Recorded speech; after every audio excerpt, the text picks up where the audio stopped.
Welcome to Northamptonshire for the 9th and 10th rounds of the Millers Oils Toyota MR2 Championship at the Rockingham Motor Speedway.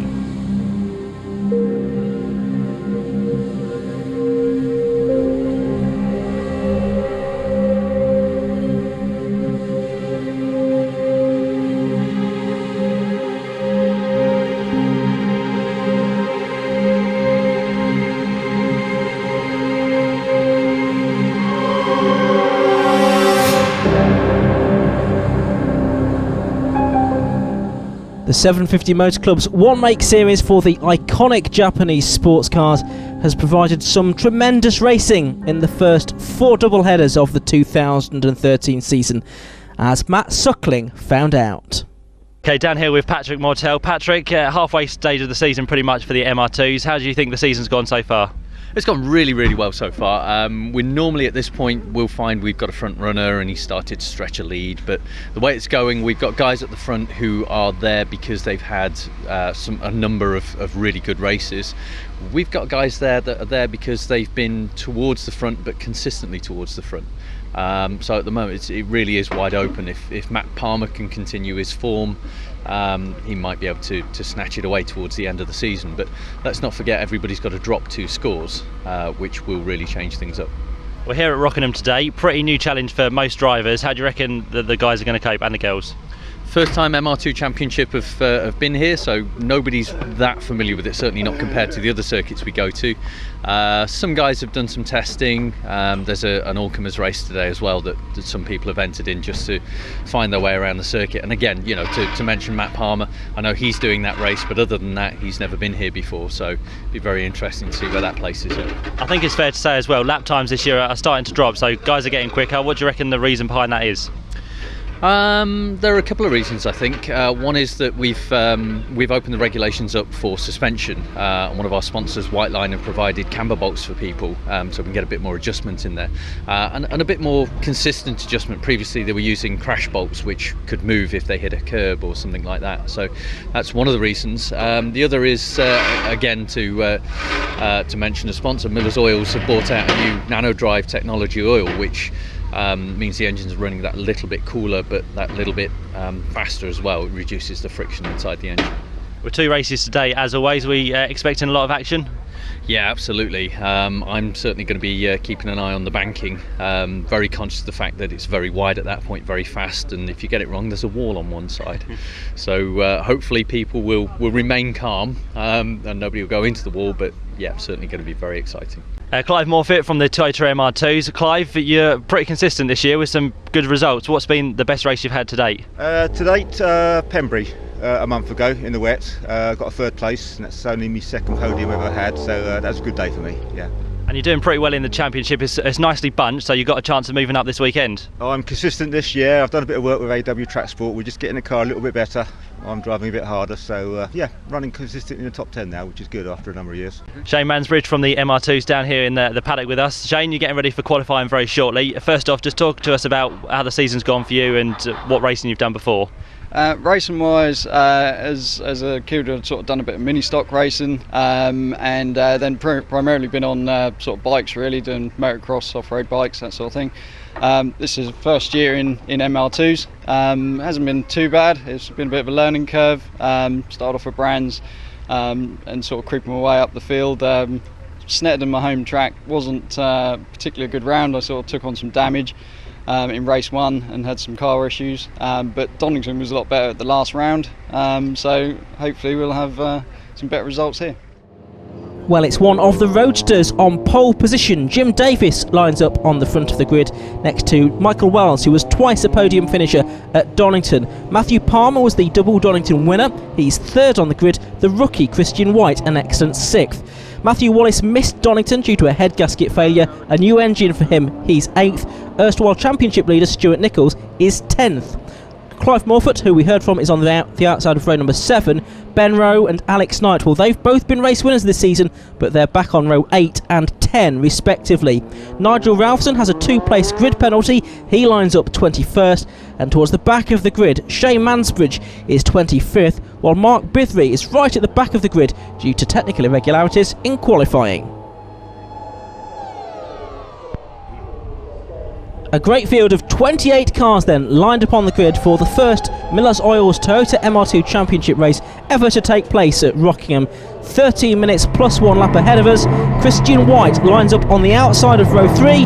The lights go out, we're underway at Rockingham. Christian White there making a decent start, but Jim Davis and Michael Wells are side by side going into turn 1. Jim Davis in the red Roadster, it's the green MR2 Mark II for Mike Wells. He's going to be on the outside line as they head down to Dean Hairpin for the first time. Matthew Palmer trying to have a look up the inside of Jim Davis as well as we go on board with Jonathan Grimes as he heads down to Dean Hairpin. Oh, and there's contact down there with the Christian White car, and I think he's taken out one of the floppy markers as well. Has that caused any damage to the front of Jonathan Grimes' Roadster? He qualified very well, has some new suspension on the car for this weekend, but is struggling now, and you can see the front bumper being dragged underneath the car of Jonathan Grimes. He's losing places now. Tim Heron has gone through, so has the 89 car of Mick Nichols as well, and I get the feeling that Jonathan Grimes is going to be pit bound, which is a great shame because he started on 7th on the grid. Well, this is the view from Stuart Nichols' car. You saw there what happened. We can see Jonathan Grimes losing places on the exit of the corner as well, as Stuart Nichols trying to go up the inside there. Meanwhile, out front, it is Jim Davis that leads. Mike Wells is in second place. Mike had his 5th and 6th career podiums in the MR2 Championship last time out at Donington Park. He's only got 1 race win to his name so far in his career though. That came at Anglesey last season. 92 is Dan Holmes, 22 is Mark Barber, and 33 is Alex Knight, who's got work to do after qualifying only 20th on the grid. Here are the leaders though, and it is Jim Davis, the man from Stratford-upon-Avon, that leads the way then.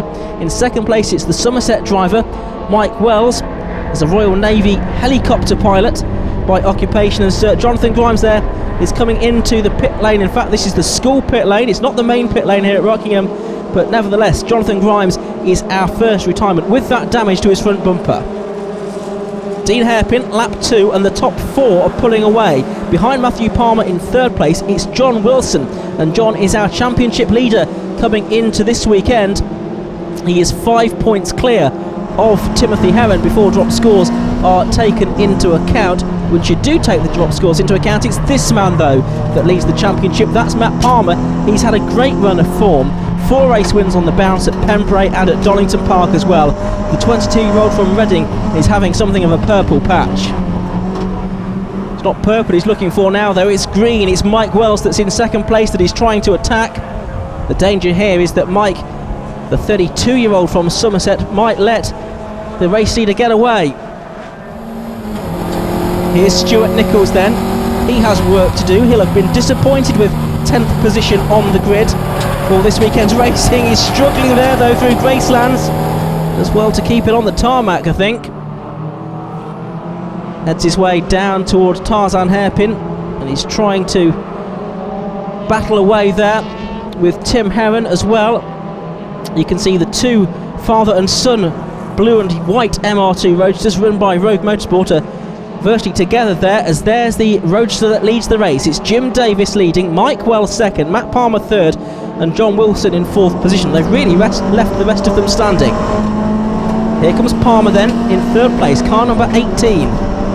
Had a disastrous opening round of the championship at Brands Hatch. He's watching the 2 leaders, duking it out, though taking the very low line through turn 1 goes Mike Wells, but a lower line out of the corner being taken by Matt Palmer. He goes alongside. Does he go through to second place? He does. So Mike Wells loses out there. He goes down to 3rd position. It's Matt Palmer up to P2. Looks like Christian White is there in 5th position and Luke Austin in 6th. But top 4 battling away. Matthew Wallace is 7th. And then we get to the first of the Nichols cars. Here's Christian White. We're looking back from his car. Of course, that of the local man from Northampton. And that's Luke Austin. Christian White then, the Bracknell driver. He's had a decent start to the season. Had a good meeting at Brands Hatch in terms of his pace. But he's having a bit of a moment there. A big Larry moment through Kirby. Is he able to hold on to 5th position? Matthew Wallace, meanwhile, in the 72 car is attacking Luke Austin now for 6th place as they head into Gracelands. That's the 89 car of Mick Nichols bringing up the rear of that group. Just ahead of him is Tim Heron, and just ahead of him is Mick's son Stuart. Stuart was leading the championship going into the Pembrey round, but he and his father missed that Welsh meeting, opting instead to come here to Rockingham to get some extra testing in. You have to say, has it done as much good as they would have liked, because they're not right up at the sharp end this weekend. Mike Wells then down to third position. John Wilson is there in fourth, and you just sense now that Matt Palmer in second is getting away from that scrap, but in turn Jim Davies is pulling away from Matt Palmer in the lead of the race. The two different types of car, the Mark III Roadster and the Mark II, do race in different classes, but this season for the first time there's an overall classification as well as far as the championship is concerned, which is really proving to be quite exciting, because the Mark IIs and the Mark IIIs pretty evenly matched. Some circuits favouring one, some the other. Christian White there making a mistake though at Dean Hairpin. Corner certainly didn't favour his Mark II, because Matthew Wallace was able to just find a way through on the inside with relative ease. Possibly White getting his braking point wrong there for the Dean Hairpin through Yentwood. This now the technical part of the circuit. Oh, and Shane Mansbridge has a spin, I'm afraid. He's left facing the oncoming traffic. He'll have to try and loop that round. He's heading back up the oval banking, and he can resume his race. But the Norfolk driver will be a little bit disappointed with that. His first season in MR2 racing. And that, I think, was Christian White having another moment, and that's given Luke Austin a passage through on the inside, and Stuart Nichols is trying to find his way through as well. It's going to be side by side as they go through the left-hander at Gracelands. I think Nichols has made that through. Now can he attack as they go down to Tarzan to get the place away from Luke Austin? This now is going to be the fight for 6th position, because Matthew Wallace is in 5th place, just a little bit further up the road. Austin is 6th, and White has somehow got 7th back there at Tarzan. Here's the view from Mick Nichols. Closes up under braking. Tim Heron ahead of us in the 23 car. And lots of sprinting and hill climbing in the past as Tim, but still a relative newcomer to circuit racing. And improving in this his second season by second in the championship before drop scores are taken into account, because the points format in the MR2 Championship really does reward consistency. 7th, 8th, 9th and 10th together there, and they're headed by Christian White at the moment. Looking back, he can see a Roadster, a Mark II and another Roadster. It's Stuart Nichols right behind, right alongside now as they turn through Dean Hairpin. Look in the background as well, because Tim Heron might lose place, but Stuart Nichols gets a bit sideways on the way out of the corner. That allows Tim Heron through. So Heron goes up to 8th, Stuart Nichols goes down to 9th, trying to get 8th back though at Yentwood as they climb up the hill now towards Chapman. There was a little bit of a climb there out of Yentwood towards the right-hander at Chapman, named after Colin Chapman, of course, the Lotus team owner and racing car designer extraordinaire. So Heron, Stuart Nichols, Mick Nichols, that is the order of this little battle. They're fighting over 8th, 9th and 10th positions at the moment. Luke Austin, meanwhile, has got away a little bit. He's in 7th. There's Mick Nichols then, turning their way through Gracelands now, down towards the right-hand step, and what a spin! And off into the gravel, that's Mick Nichols. Well, I'm not sure that he's going to get out of there. The gravel traps can be quite deep here at Rockingham. We're on board with him now. Anyone else involved? Well, I think he saw Stuart having a slight moment ahead of him. Possibly that distracted him, possibly he got off the power a little bit, maybe the car unsettled. I wonder if he'll be blaming his son for that one when they get back to the paddock to chew it over after the race. They won't have much time for chewing though, because it's quite a short gap between the first and second races here today. So it'll be all hands on deck to get gravel out of Mick Nichols' car, I shouldn't wonder. So that's the 85 car of the former Fiat racer Nigel Ralphson. This is the battle for places in the mid-teens at the moment. Also involved is Dan Holmes in the number 92 car, that's the bright green machine. 22 is Mark Barber as well. 58 is Mark Bithry. He's battling with the number 80 car of Dave Asbury, who's another newcomer to the championship for this season. Asbury battling with the man who's come up from the back of the grid, Asbury from Romford, 37 years of age, a developer by occupation. A few track days, but now getting into the racing scene. Back on board with White, who's had an eventful race so far, having started in 6th position on the grid. Ooh, and it's getting ever more eventful, isn't it? It's having to really fight the car here. Well, he's kept it out of the gravel and the track surroundings, but he's lost a couple of places because of that. Stuart Nichols, who's had his own dramas, has scrambled his way through. There may have been a smidgen of contact as he did so. That was a little bit unavoidable, really. He saw an opportunity, he grasped it with both hands. There's Alex Knight. It's Clive Morford up ahead of him. And that car that AW Track Sports have done some work on. It's really helped him a little bit this season. Knight, of course, was the winner of the first round of the championship on the Brands Hatch Indy circuit at the end of April. But he's not been able to repeat that form since, but he's going to attack Morford now. Oh, and a spin up. And it's 42, and that's Andrew Franklin from Romford. Andrew, still a relative newcomer to racing. Still learning the lines around here. Meanwhile, we're going on to the final lap, and Jim Davies it is that still leads the way. Matt Palmer second, Mike Wells third, and John Wilson fourth. The green flag there, because there is still that car recovering. Here's this battle. It's between Knight and Morford. They're battling over 11th and 12th positions now. They're going to go side by side down to Dean Hairpin, but Knight, you would think, has got the better line.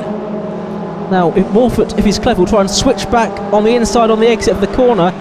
He sort of has a go, wasn't really close enough, but Knight got a big slide on coming out of the corner, so that gives Morford another chance. The brake lights come on and go off, almost as one has been. Well, Dan Holmes, that's him gone for a spin, and he's nerfed the barrier as well, possibly a little bit of damage to his MR2, and that's a shame. He's going to lose places because of that. He was up in about 14th or 15th position.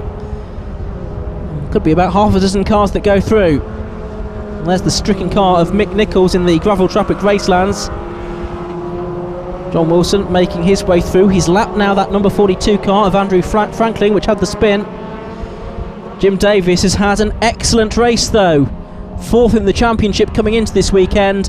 3 podiums in the last 4 races, but yet to have an outright win this season in the Miller's Oils Toyota MR2 Championship. But all that is about to change, because out of Brook Chicane, out of turn 4 he comes. He takes the checkered flag to win at Rockingham.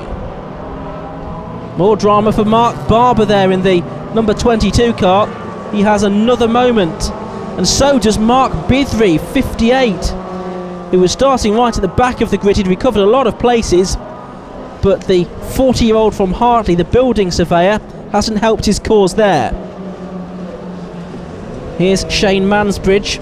He's battling with Vincent Price's Roadster. This is his 23rd and 24th position, down to Tarzan Hairpin for the last time, and through on the inside goes Shane Mansbridge. Now, can Price fight back? He's in the 6th of the 6 Roadsters that we've had here at Rockingham this weekend. That's the best entry yet for the Mark III cars.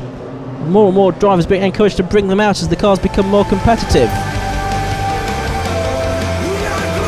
So competitive that they can win races as well. Jim Davies takes the flag and he beats Matthew Palmer by 2.4 seconds. Mike Wells another 1.5 seconds back in 3rd. John Wilson, Matthew Wallace and Luke Austin complete the top 6. Fastest lap of the race, that went to the race winner as well. 1:46.179 seconds, an average of very nearly 70 miles per hour. Jim Davies, winner of the first Toyota MR2 Championship race there. Nice to see the Roasters coming to the fore now. Yeah, I honestly didn't think this would be a Roadster track. It seems like a power track, but somehow I managed to pull it through. Hot work out there today. Is the car coping? You coping all right? I was saying to the lads in the team, I sort of wish I'd left the aircon in. Yeah, it's awful. Rockingham is suiting you well at the minute. You've got the second race to come. Is it going to be the double victory? I'm sure you're hoping for that. Yeah, got issues to sort out with gear linkage before second race. I had the first few laps managing the gear change issues. Threw me on a few corners and then they managed to gain some ground on me. But hopefully we'll get it sorted for next race. It'll be easier. Well, join us again at Rockingham for race 2 in a few moments' time.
All set for the second race of the afternoon in the 750 Motors Club Millers Oils Toyota MR2 Championship.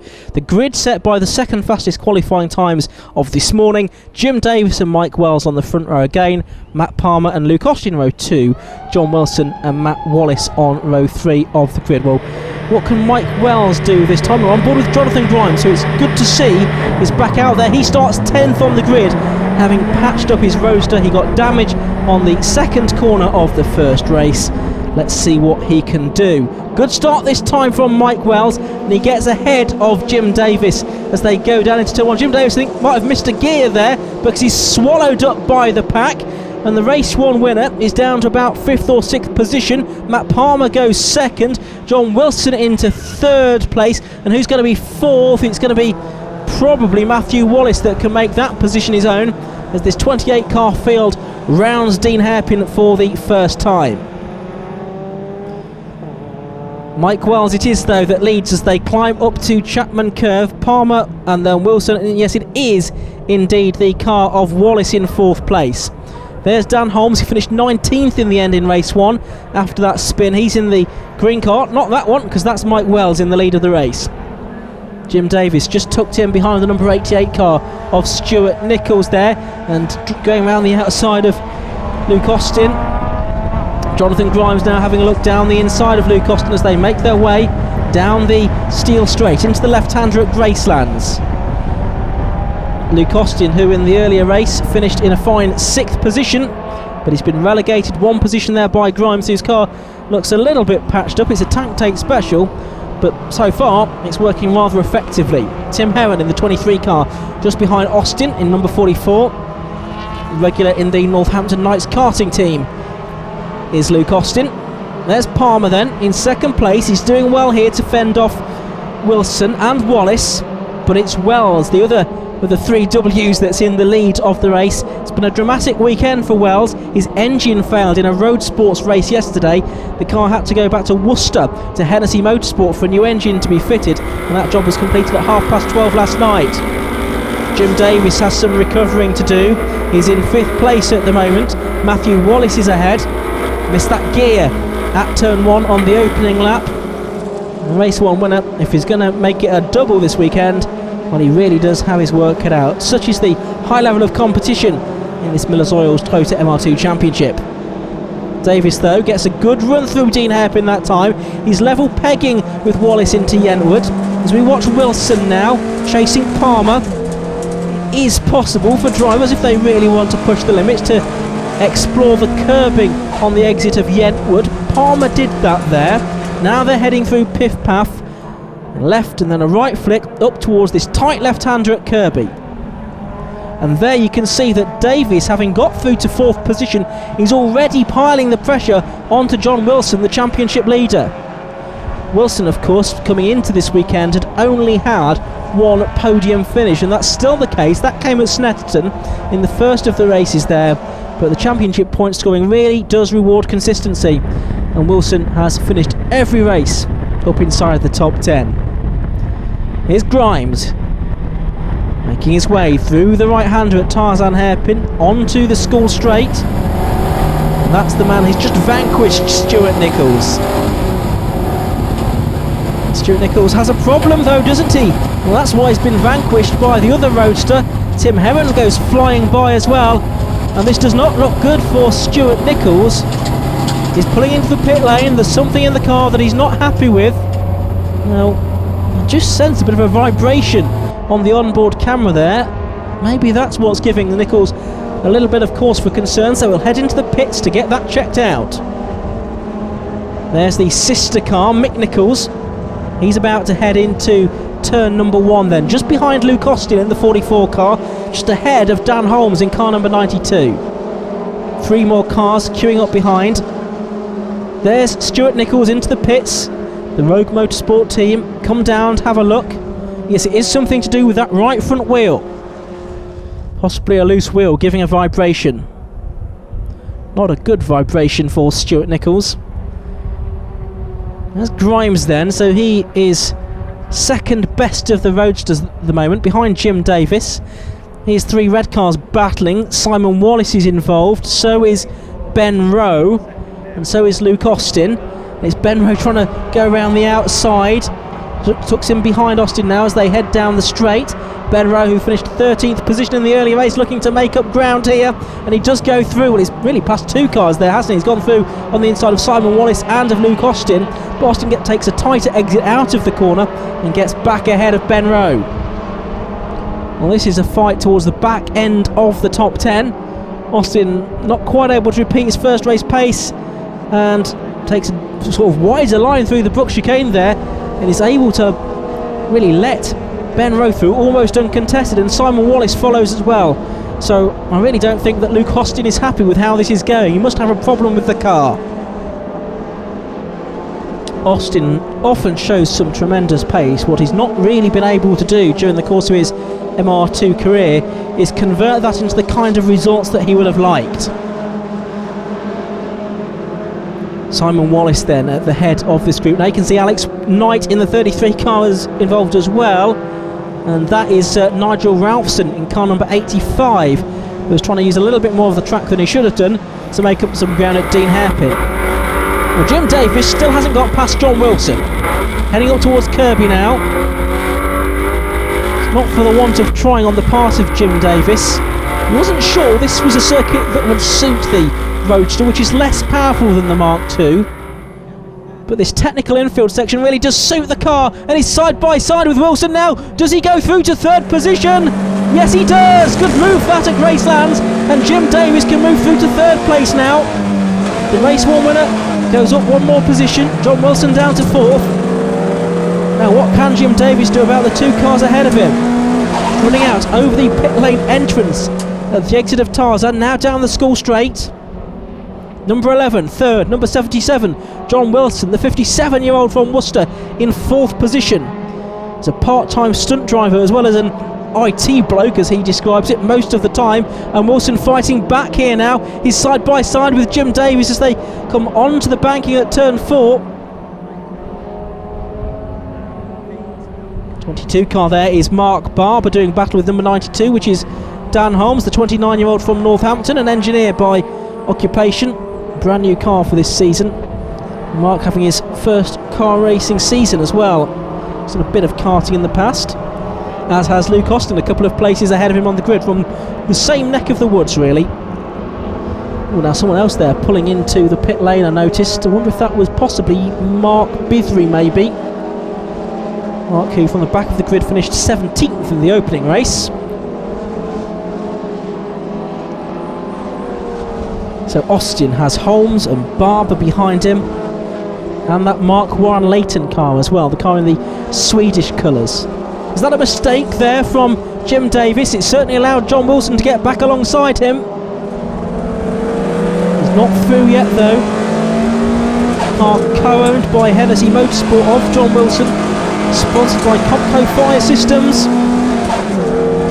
Without an engine rebuild by Rising Sun Racing as well.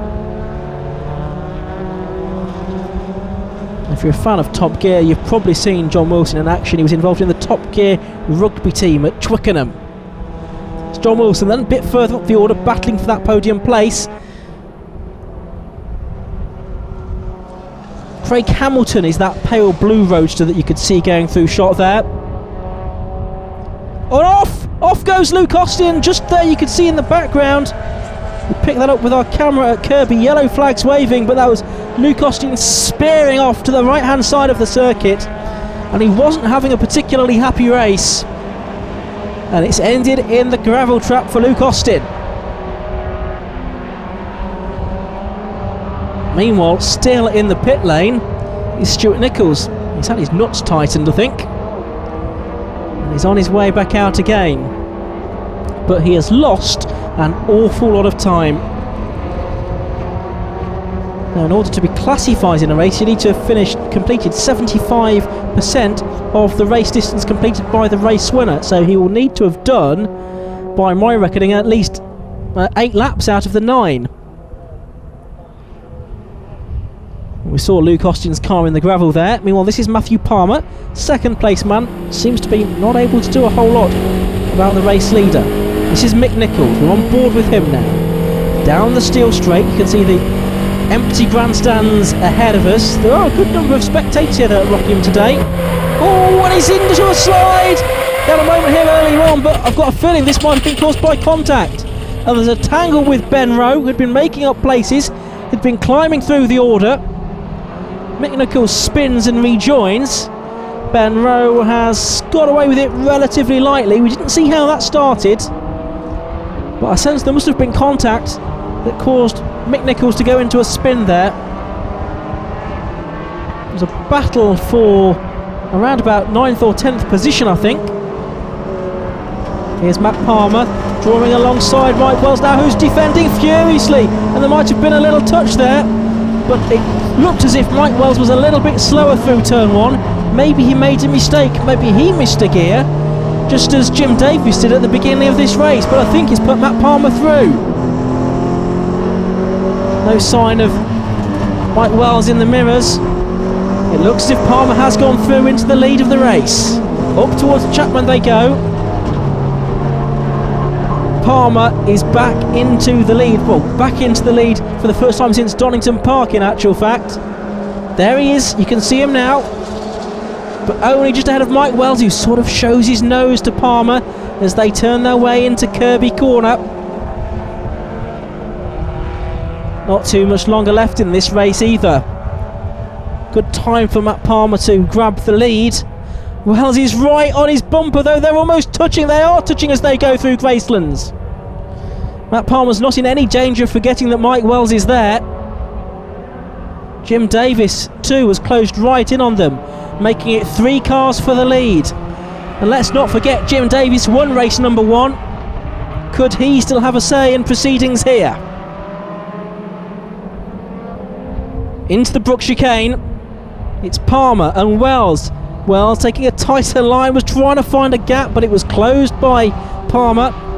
And that's actually cost him a handful of car lengths. Alex Knight has Ben Rowe behind him. Knight has got up into 8th position. Rowe is 9th, and that's Ralphson in 10th place, with Simon Wallace, number 73, right behind him, the red car with the black bonnet. But the Glasgow restaurateur, Alex Knight, having a better race than he did a qualifying session, because he was back on row 10 for this race. In fact, he was row 11 of the grid, so Knight has had a meteoric charge through the field. Jonathan Grimes in car number 79 still going very well indeed, just behind Matthew Wallace there, who's in 4th position.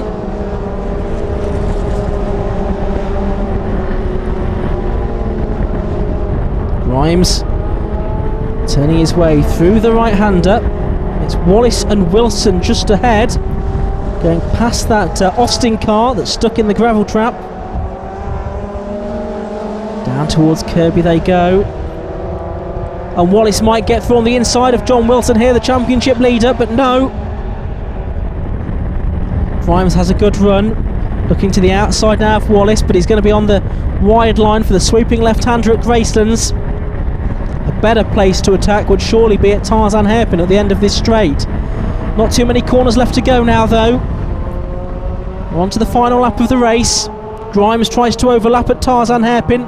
He's never going to get around the outside of that Mark II. And Wallace holds on. Side by side though as they head down towards the left-hander. Meanwhile, here comes the leader. It is Matthew Palmer, but Jim Davies has gone, hasn't he? Jim Davies is out of the race. And so as the checkered flag flies, it's Matt Palmer that just takes the win from Mike Wells by less than 0.4 of a second. Thumbs up there from Jonathan Grimes. He comes home 5th in the end. The 6th place car is Tim Heron. He's had a lonely old race, and Christian White, he's going to be in 7th position. Earlier on, of course, he finished 9th, so a couple of places of improvement. Not quite such a dramatic race for him. 16 is Mark Warren Layton doing battle with Mark Farrelly in the 24 car. This is for 17th and 18th. Mark Warren Layton, it looks to me, has gone through. There's a lot of shuffling going on just behind, though. The 21 car is Phil Hutchins, just ahead of Craig Hamilton in 31. Back onto the banking they come. So this is 17th, 18th, 19th and 20th together, and look at them, they're virtually side by side. It's just going to be the 21 car that holds on to 19th place ahead of Fahy and Hamilton, who are 20th and 21st.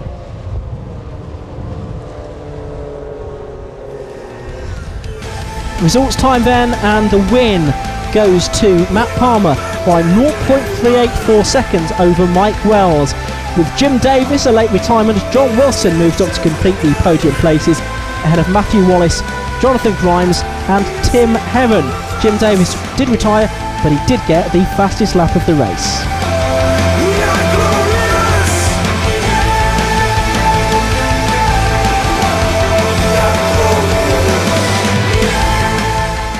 This is how the championship points look 2/3 of the way through the season. Before drop scores are taken into account, John Wilson leads Matthew Palmer by 6 points. Tim Heron dropped to 3rd.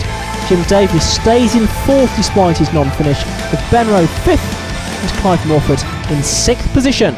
Matt Palmer, another win to add to your collection this time round, and once again you timed it right towards the end to get past Michael Wells.